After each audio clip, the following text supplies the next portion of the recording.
Bonsoir à tous, bienvenue dans Planète Locale, votre magazine sur l'environnement. Comment prendre soin de notre planète dans la région.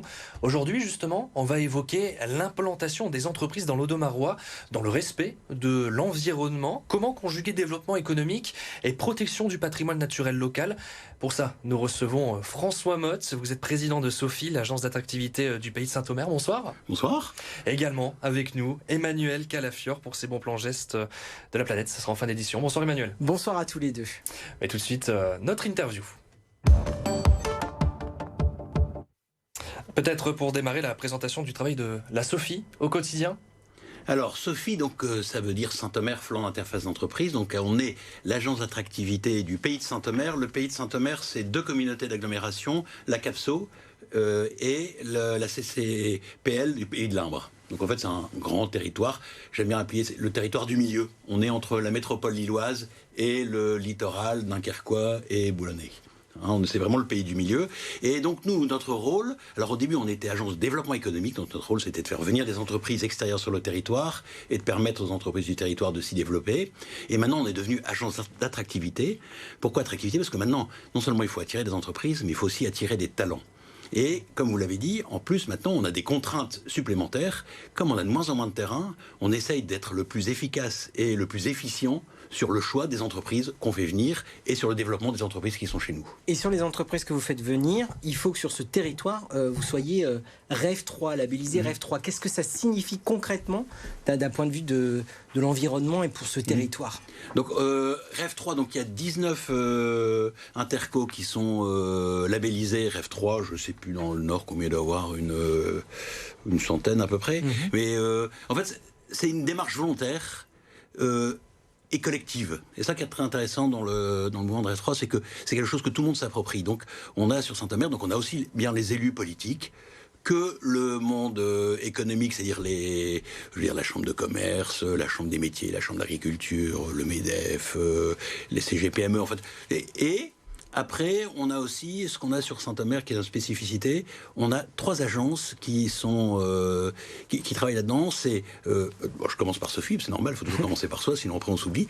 Donc Sophie, on a le CMQ qui est donc le campus des métiers et qualifications, qui lui s'occupe de tout ce qui est formation, et on a la station qui est donc dans l'ancienne gare de Saint-Omer, qui est le lieu donc d'innovation. Et c'est là donc on a un pôle économique, formation et innovation.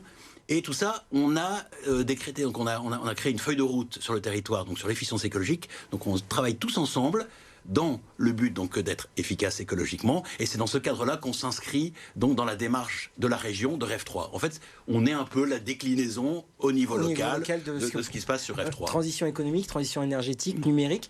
Le projet est prévu de déficience écologique est prévu sur 5 ans. C'est du temps long, c'est du temps court. Comment est-ce que vous gérez tout ça en fait, ce mix-là entre temps long, temps court?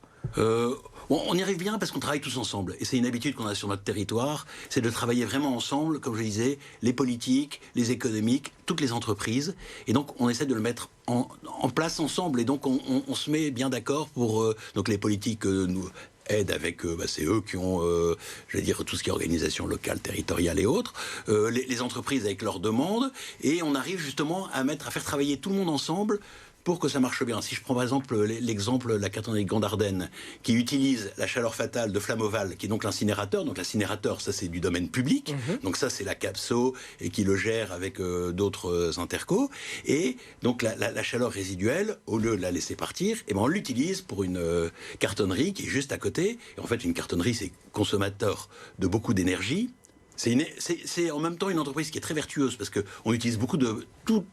De toute façon, ils font du carton. Donc tout le carton, c'est recyclé. Donc on utilise tout ce qu'on récupère sur le territoire. Et la chaleur qui était énergivore, et ben là, on en récupère une partie de Flamoval pour aller directement alimenter cette usine. Donc on arrive à créer ce mix où tout le monde travaille ensemble pour être vertueux. Un cercle vertueux, donc environnemental. C'est vrai que si on prend les grosses entreprises au niveau du Marais Audomarois qui sont là et qui travaillent pour protéger, il y a quand même Arc, il y a prochainement Ekiom. C'est ça, c'est surprenant. Et Ekiom, c'est extraordinaire. Donc Ekiom, ils font du ciment. Et on va être c'est la première. Moins polluant. Déjà, quand on le voit actuellement, alors qu'ils ont déjà bien fait des efforts, ça fume encore un petit peu, mais il faut savoir que Ekeom va être la première cimenterie en Europe à sortir du ciment décarboné. Et ça se passe sur le pays de Saint-Omer. Et ça, on en est très fiers. Et donc, on les aide. Alors, c'est compliqué pour eux parce qu'ils ont besoin donc d'investir énormément. Ils ont besoin d'avoir un certain nombre de transports, des évacuations spécifiques. Donc, on est là pour les aider, pour que, justement, tout ce qui... tout ce qui n'est pas fait chez eux, eux... Les machines et autres, ça c'est eux qui vont le faire. Par contre, il y a une partie, par exemple, du gaz carbonique qui va être liquéfié et qui va partir pour Dunkerque. Bon, à nous de les aider pour avoir le cheminement le plus efficace et le plus rapide possible. Parce que le temps de l'entreprise n'est pas souvent le temps du politique. Et là, on est là, justement, en tant qu'agence, pour accélérer tout ça. Accélérateur, facilitateur et donc protecteur de ce patrimoine. C'est quoi ce patrimoine que possède le marais audomarois? On a la chance, justement, d'être sur un marais qui est labellisé UNESCO. Donc, c'est un marais qui est habité et qui est cultivé. Donc on a encore des maraîchers qui sont sur le marais. Et donc on a une cohabitation sur notre territoire entre, la nature et l'industrie. C'est très bizarre. Normalement, on met toujours en opposition l'industrie par rapport à la nature. Et ben non, justement, là, on a une habitude de travailler ensemble et de le faire bien. Et du coup, ça se passe très bien. Et on arrive à s'aider. Et nous, agence de développement, on a, par exemple, avec le Marais, on a installé une usine qui fabrique des repas pour les écoles sur place, donc qui est installée juste à côté du Marais. On essaye, nous, de... Et pour les usines, les nouveaux qui veulent venir, c'est très facile de respecter on va dire, cahier des charges pour respecter l'environnement, s'installer, respecter tout ce qui est proposé. On est très exigeant, c'est d'accord, mais les entreprises, maintenant, les entreprises, elles ont tout intégré cette nouvelle démarche dans leur culture. Parce que de toute façon, si demain vous voulez trouver des clients, il faut respecter. Si vous voulez trouver des salariés, et ça c'est le gros problème, c'est le problème numéro 1 maintenant des entreprises, il faut respecter justement tous ces engagements sociétaux et ces engagements vis-à-vis de l'environnement. Et donc ça c'est quelque chose, c'est des critères, on les impose, mais en fait, ils viennent naturellement. Et comme les industries, de toute façon, veulent continuer à se développer, elles ont besoin de les intégrer. Et on s'aperçoit qu'effectivement, beaucoup d'entreprises, et surtout beaucoup d'industries qui étaient en fait les plus polluantes, au contraire, c'est elles qui ont fait le plus de démarches et qui sont devenues de plus en plus efficaces et qui ont intégré, et toutes leurs équipes ont bien intégré ça. Merci beaucoup François Motte d'avoir été notre invité. Je rappelle, vous êtes président de SOFI, l'agence d'attractivité du pays de Saint-Omer. On continue avec le bon geste pour la planète.